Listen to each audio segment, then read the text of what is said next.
A prophet is basically this. The prophet warns you that if you allow this or that to happen in your community, if you turn your back on the stranger, if you don't listen to those who are crying out in need, you're in trouble. That's the first thing a prophet does. The second thing a prophet does is while the trouble is happening, the prophet says, you see, I told you. And after you're in crisis, the prophet laments alongside you and says, there is a way back. And it is through God's teachings, and you can attain it. And at that point, the question is, are you going to listen, or are you going to pay no attention to what the prophet tells you? God chose a nation to be a prophetic voice, calling the world back to justice, shared community, shared prosperity. And Isaiah was not just a single individual, but several people across the community, calling all people, not just a few, but all people to be faith's prophetic voice in the world, calling for righteous justice for everyone, calling us to be indeed the prophethood of God. There is a cost to being our neighbor's keeper that people of faith pay, and pay gladly. And when we will not pay that price because of selfishness or racial anxiety, we all suffer. There is great concern regarding the mounting stress that is coming because of the job loss and the tension that is building up in homes. There is great concern as they begin to talk and finding out what is going on now in the lives of my children as they begin to see that others are succeeding and my child is not.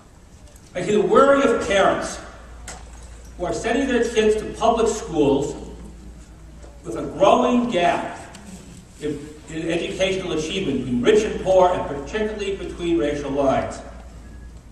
I see families, both parents working every hour that they can, and not enough to pay their rent and get food, being told that they are freeloaders for taking food stamps. Everywhere I see a spirit that finds it easy to blame the poor for their poverty and willing to bankrupt the sick for getting sick. Jesus represented not the logic of empire, but the logos of the kingdom, because he was the Word made flesh. Jesus talked of repairing the breach between opposing people groups and the oneness of humanity, because we were all made in the image of God. When empire tries to divide by race, Jesus sought to unite in faith.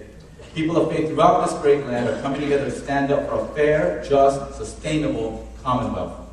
We don't believe the ancient imperial lie, the logic of scarcity that leads people to be reduced to dog eat dog. We believe in shared prosperity, in a true commonwealth where there is enough health and prosperity for all. As a white person, it's difficult for me to talk about race and systemic racism because I've been comfortable and I didn't want to be bothered. Today, I feel race and prejudicial systems within our society should not determine success. That's why I'm here today.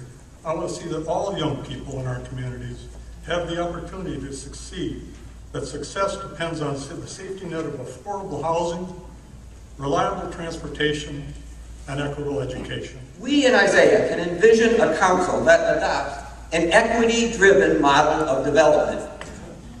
A Met Council that would systematically address racial and economic disparities.